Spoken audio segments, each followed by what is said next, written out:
Yo, it's your boy Vega Bomber, and welcome to Vega Bomber Land. Yes, I'm back at home shooting this, and so yeah, I just wanted to do a test with that whole mobile series, and I don't know, I think it went pretty well.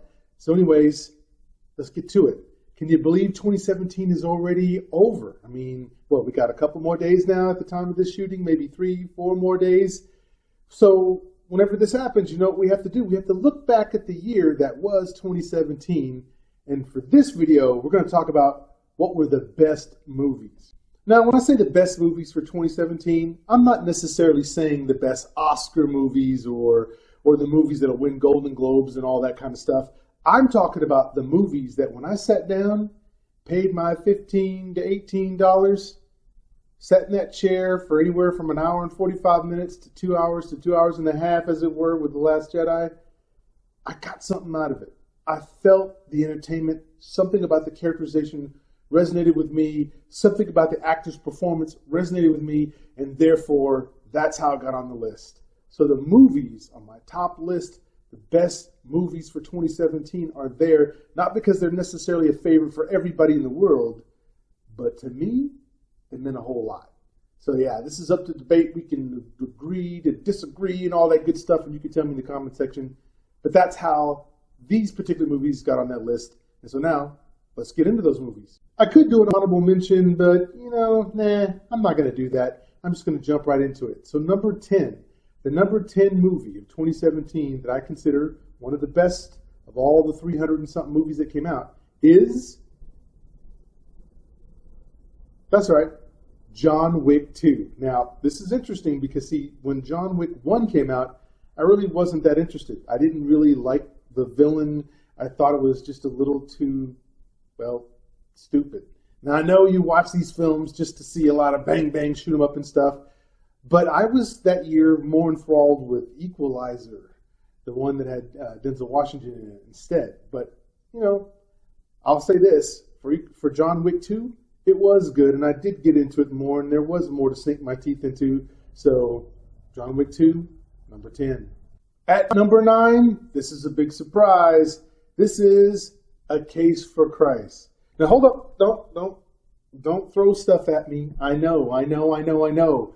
Usually Christian-related films are very, very ham-fisted, very cheesy. The message is good. Usually for every one step forward they go forward, they take 2 steps back. But I got to tell you, A Case for Christ, which is based off the book, which I did read, is actually interesting. They told this story from the side of the atheist, not necessarily from the Christian, and how this guy who was an atheist and his wife, who were just at this point in time deciding they didn't want anything to do with all that religion stuff.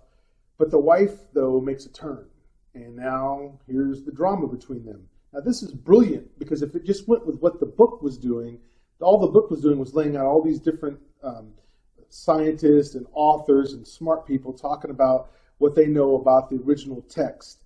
And if they went there, this movie would have had to have been 5 hours long, but they didn't. They actually figured out what was the best story in here, and I believe that they did that. And I believe while the movie wasn't perfect, it actually jumped several levels to getting these particular movies, these faith-based movies, a lot better along. I think they're coming along. They're just kind of like the old Christian music. In the 80s, it was pretty but now, in the 2000s, there's some good Christian artists out there. So, Lecrae, anyone? Just saying.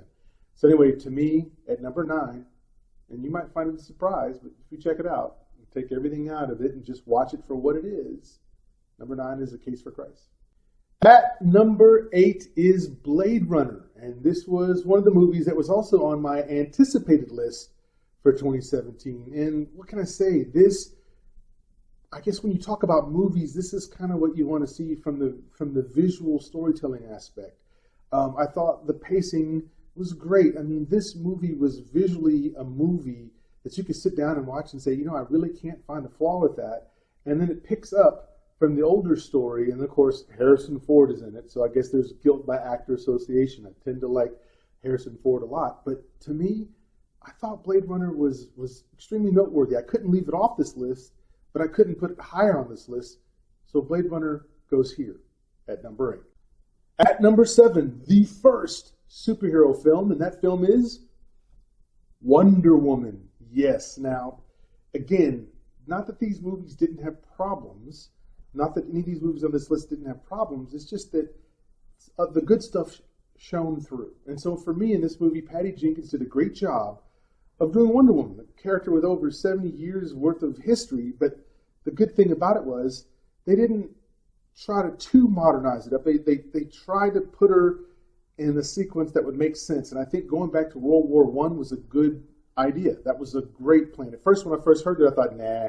But as it turns out, I really enjoyed the first half of this movie, the middle. Now, the third act, I think, is the weakest act, because once again, we get a guy who's godlike power, sending lightning rods and whatever, and join me in if you don't, whatever.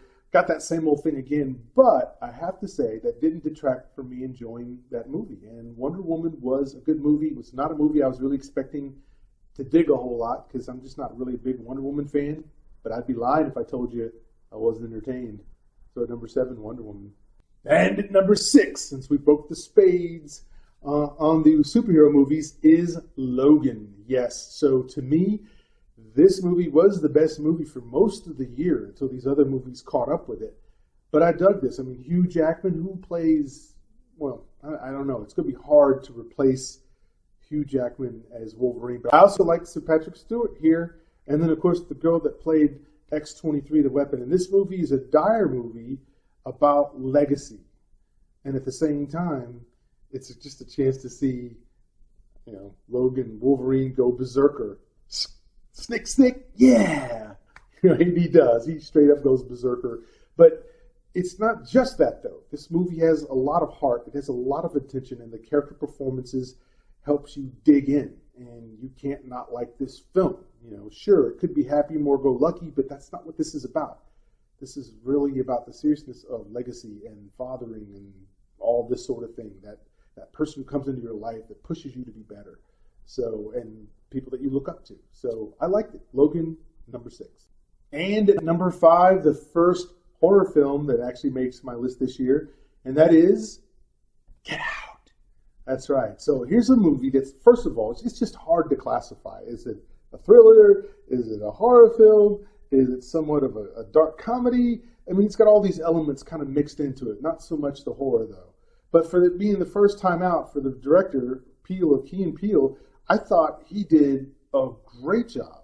Jordan Peele, I mean, I don't know. I mean, if this is his first outing at doing a movie, I want to see what else he can do. Because this movie, it tackles a very serious subject, but it has those elements of where that's dark, and then puts a twist on it, and then you kind of have to watch it all the way through, and then there's a bit of humor thrown in there as well. And I don't know, I just really enjoyed this movie. I didn't expect this movie.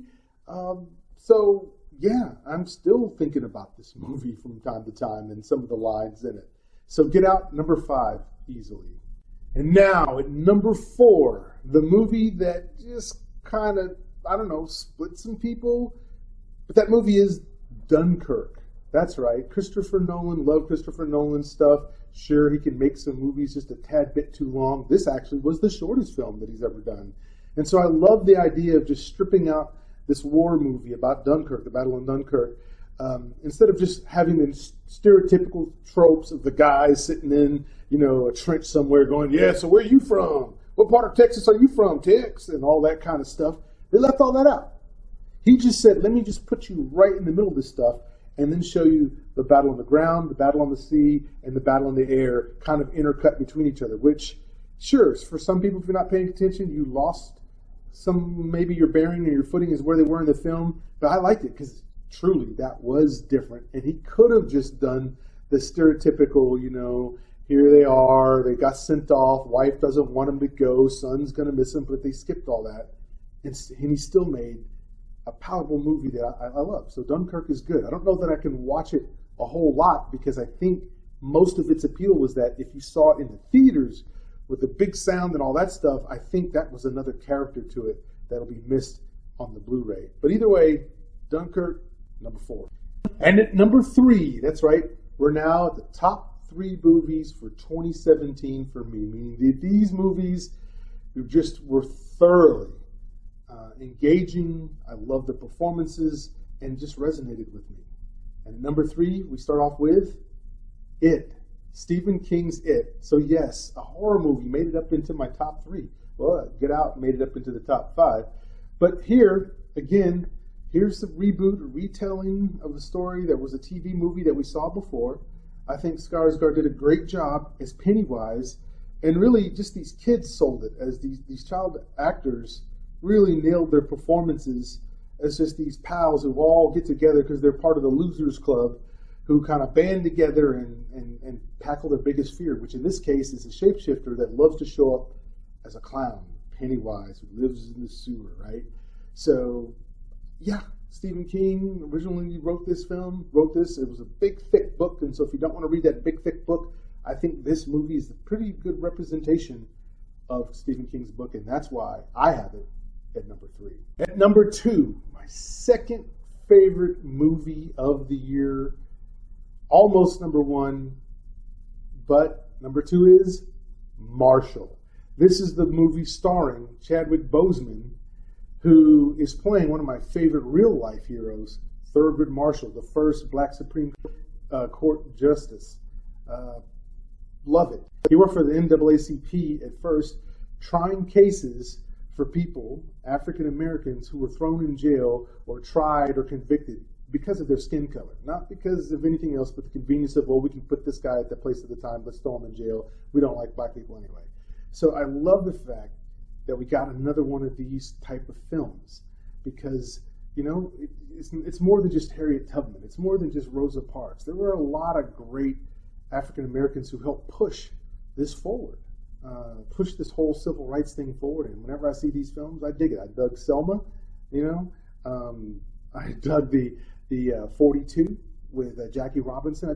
I found this time in history very interesting, where America just says, okay, all right. We say every American has all these inalienable rights, but we're not necessarily living up to it. And to see these people risk harm to push forward, that's the most heroic thing to me. And you know, I love superheroes and read the comic books and love it in Star Wars, and I just love heroes stand up against real odds. And if it's real odds, then it's even better for me. And I love Chadwick Boseman, so maybe it's guilt by actor association. And the number 1 film for 2017 for me, it is the conclusion of a trilogy. It is War of the Planet of the Apes. So for me, I'm fully invested in this trilogy. To me, this trilogy is in the top 3 of trilogies all time, with maybe being Christopher Nolan Batman and the original Star Wars trilogy being probably ahead of it. For sure, I know they're ahead of it. But this is that trilogy that's slowly but surely been doing great things, building all the way up. So Rise was the first one. It was good. Dawn I thought was even better, and Dawn might be my favorite all time of these. And then, of course, this one, War. So yes, here it is. It's Caesar. You love the character of Caesar. He's a good ape. He was raised by people. He doesn't see all people as a monolith. He struggles with even his own side of wanting to hate people, you know, because of what they've done to some of the apes, but at the same time, he won't go up against them because he also was treated right by people. So I love seeing that kind of grind going on to Caesar's character. You see it throughout the movie. Woody Harrelson is a convincing enough bad guy. And again, this movie isn't without flaws, but it was a very strong entry and a strong close to a trilogy that maybe people don't know how great this trilogy really is. If you're going to binge watch anything over the holidays, put in Rise, Dawn, and War, and you'll see what I mean. Well, anyway, guys, that's it for me. I told you what my best movies were of 2017. I'm going to meet you down in the comments section. So just let me know. What was your favorite movies of 2017? List them up, let me know, and we'll chat about it down in the comments section. It's your boy Vega Bomber, and I'm out. You!